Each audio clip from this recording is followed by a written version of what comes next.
হরে কৃষ্ণ। ছিল জয় পতাকা স্বামী গুরু মহারাজের আজকের বার্তা। ছিল জয় পতাকা স্বামী গুরু মহারাজ মঙ্গল আরতির পর দেওয়া ঘোষণাগুলি শ্রবণ করেছেন, পাশাপাশি বিভিন্ন প্রতিবেদনও শুনেছেন। গতকাল ৫৭,৩৪৫ জন তীর্থযাত্রী ও ভক্ত মায়াপুর পরিদর্শন করেছেন এবং ২,৪২৭টি আধ্যাত্মিক গ্রন্থ ও ১৬,৩৮৩টি থালা প্রসাদ বিতরণ করা হয়েছে। ঘোষণাগুলি শ্রবণ করার পর মহারাজ প্রায় ৫০ মিনিট যাবৎ নিয়মিত ব্যায়াম সমূহ ও থেরাপিগুলি করেছেন। এরপর সহায়তা নিয়ে তিনি ৪০ ধাপ হেঁটেছেন।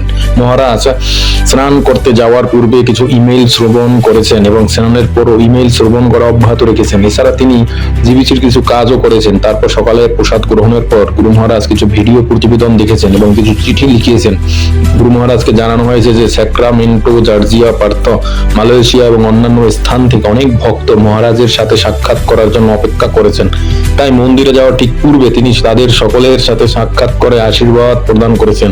মহারাজ তার প্রিয় শিষ্যা চৈতন্য দাসী মাতাজির সাথেও সাক্ষাৎ করেছেন। গতকাল মহারাজ যখন মায়াপুরে পৌঁছেছেন তখন তিনি বিগ্রহগণের উদ্দেশ্যে তার প্রণাম ও প্রার্থনা নিবেদন করতে চেয়েছিলেন, কিন্তু গুরু মহারাজের ডায়ালিসিস ছিল এবং সেটি দেরিতে শেষ হয়েছিল। তাই তাদের দর্শন লাভ করার জন্য গুরু মহারাজকে আজ সকাল পর্যন্ত অপেক্ষা করতে হয়েছে।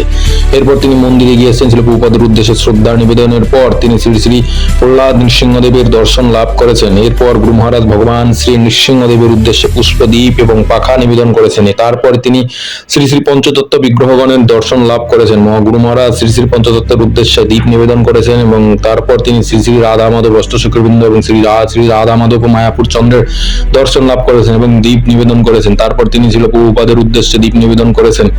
মহারাজ বিগ্রহগণ এবং ছিল প্রভুপাদকে তার প্রচার ভ্রমণের একটি প্রতিবেদন নিবেদন করেছেন এবং তাদের অহৈতুকী করুণা লাভের জন্য প্রার্থনা করেছেন। গুরু মহারাজ সন্ধ্যা ৭টা থেকে রাত ৮টা পর্যন্ত জুমে বাংলাদেশের বিভিন্ন প্রান্ত থেকে ১,০০০-এরও বেশি যুবককে সম্বোধন করেছেন। গুরু মহারাজ একটি সংক্ষিপ্ত প্রবচন প্রদান করেছেন এবং তারপরে একটি প্রশ্নোত্তর পর্ব ছিল। প্রবচনের পর তারা ভার্চুয়াল ভাবে প্রসাদ ও আরতি নিবেদন করেছেন। গুরু মহারাজ সমস্ত ভক্তদের দেখে খুব খুশি হয়েছেন এবং তাদের আশীর্বাদ প্রদান করেছেন। কৃষ্ণের মতিরস্তু।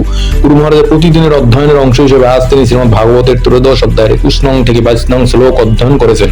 ছিল প্রভুপাদ উল্লেখ করেছেন যে যদি কেউ কৃষ্ণ ভাবনামৃতে না থাকে তবে তার জড় চেতনা তাকে এক দেহ থেকে অন্য দেহে স্থানান্তরিত হতে বাধ্য করবে।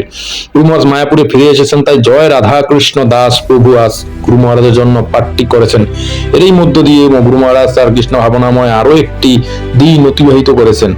তো শুধু ভক্তমণ্ডলী আপনারা যেমনটি আপনারা সকলেই অবগত আছেন যে এই মুহূর্তে গুরু মহারাজের শারীরিক ভাবে অনেকটা কঠিন পরিস্থিতির মধ্য দিয়ে যাচ্ছেন, কিন্তু তবুও তিনি নিরচ্ছিন্ন ভাবে ছিল প্রভুপাদের প্রতি তার প্রতিজ্ঞা রক্ষায় বদ্ধপরিকর। প্রতি মুহূর্তে গুরু মহারাজ তার আচরণের মাধ্যমে পরমেশ্বর ভগবান শ্রীকৃষ্ণের নির্দেশ এবং ছিল প্রভুপাদের শিক্ষাকে আমাদের মাঝে প্রচার করে চলেছেন। তাই অনুগ্রহ করে পরমেশ্বর ভগবান শ্রীকৃষ্ণ এবং ছিল প্রভুপাদের কাছে আপনারা আন্তরিকভাবে প্রার্থনা নিবেদন করুন যাতে গুরু মহারাজ পূর্ববৎ তার শক্তি সামর্থ্য ফিরে পান এবং ছিল প্রভুপাদের উদ্দেশ্যে তার বিভিন্ন সেবা চালিয়ে যেতে পারেন। এই লক্ষ্যে আপনারা অতিরিক্ত জপ, নৃসিংহ কবচ পাঠ, ৮ বার তুলসী পরিক্রমা করতে পারেন এবং অতিরিক্ত জপ সংখ্যা তার নামে জমা দিতে পারেন। তো আপনারা গুরু মহারাজের সকল ধরনের আপডেট পেতে আমাদের পেজটি ফলো দিয়ে পাশে থাকুন এবং আমাদের চ্যানেলটি সাবস্ক্রাইব করুন। হরে কৃষ্ণ। ভিডিওটি শেয়ার দিয়ে সকলের মাঝে ছড়িয়ে দিন। হরে কৃষ্ণ।